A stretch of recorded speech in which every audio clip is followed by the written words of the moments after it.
आम में भी बहुत जमींदार लोग हैं, पैसे वाले लोग हैं।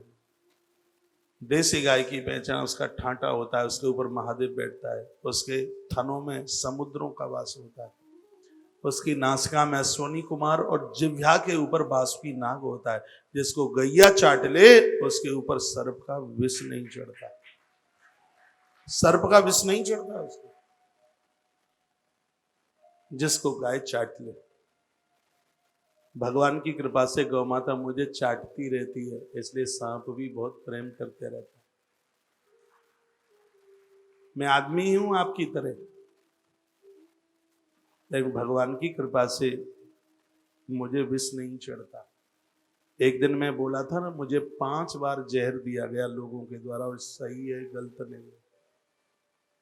गौ माता की बहुत बड़ी कृपा है। मैं गौशाला में जाता हूं, गैया मुझे अपने आप जीभ निकाल करके चाटती है।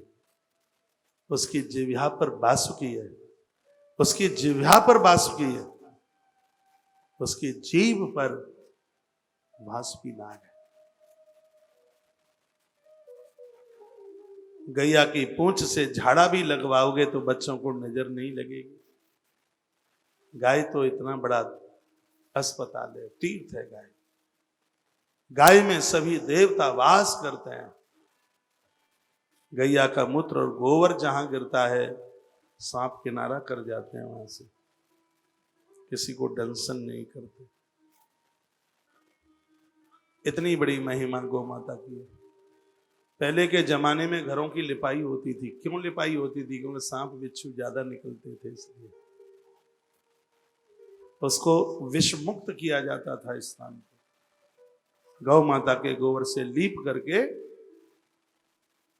उसको जहर मुक्त किया जाता था। मैं आप सबको आग्रह पूर्वक निवेदन करूंगा, रामेश्वरम की कथा की कुछ दक्षिणा चुकाना चाहो तो यही दक्षिणाएं अपने घर की पहली रोटी गौ माता को देना, गाय को देना। चमड़े की वस्तुएं प्रयोग में मत लेना, बन सके तो देसी गैया का दूध पीना। चलो आज से दूध भी बंद है, जब तक यहाँ आए तब तक पानी गर्म करके पी लेंगे। ध्यान ही नहीं दिया हमने। वैसे हम कहीं जाते तो फोटो देखते हैं गाय की, लेकिन मुझे तो परख भेटे भी, चलते फिरते भी कहीं कोई देसी गैया दिखी नहीं। मेरी आंखें बहुत गाय को ढूंढती हैं। तो मैं निवेदन कर रहा था कि गौ माता की जिह्वा में वासुकी नाग है।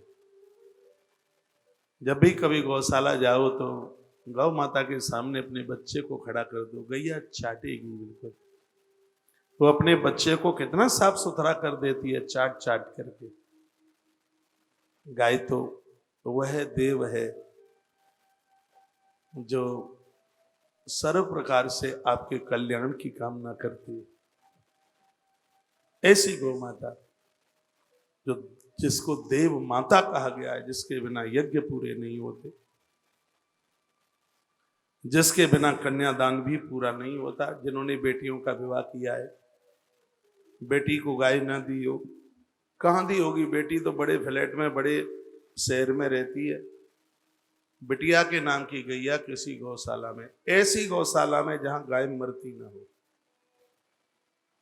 कल मेरे पास में वीडियो आई थी, डालते रहते हैं भक्त लोग, सरकार से खूब पैसा वैसा आता था, 68 गैया मरी पड़ी थी, ऐसी जर्जर बिल्कुल। बहुत बड़ा धंधा हो गया है गाय गौशाला, बहुत बड़ा धंधा हो गया। इनको बेचा भी जा रहा है, इनका दोहन भी किया जा रहा है, और इनके नाम से पैसा गोलमोल बहुत किया जा रहा है। इतनी गैया गैया सब दुनिया चिल्ला रही है, आए गैया गैया गैया, और जो गैया गैया चिल्ला रहे हैं, एक बछिया भी नहीं है। ये तो मैंने अपनी आंखों से देखा। क्या ये मरेंगे, अपनी दुर्गति करेंगे? ये करेंगे क्या, समझ में नहीं आता। ब्राह्मण पक्का वही ब्राह्मण है जो गोपालक है। अखंडानंद जी महाराज प्रभुदत्त ब्रह्मचारी जी कहते थे, वही ब्राह्मण गौदान लेने का अधिकारी है जो गाय की सेवा करता है। गौदान में मिली हुई गाय बेची नहीं जाती, उसकी सेवा की जाती है, उसको वंदन प्रणाम किया जाता है। उसको आज भगवान महादेव ने कह दिया कि गाय के बिना कोई बैतरणी से पार होने की कल्पना तक नहीं कर सकता। आपको अपने माता पिता का बहुत कुछ प्राप्त हुआ है कि नहीं हुआ है, आप मात्र पितृ ऋण से उसी दिन मुक्त हो जाएंगे जिस दिन अपने माँ बाबू जी के लिए आप गोदान कर बैठेंगे, चाहे वो है या नहीं है। सबके परिवार से गरुड़ पुराण में तो 5 गायों का गोदान लिखा है, 5 ना हो पावे तो कम से कम एक गौ माता का गोदान जरूर करना।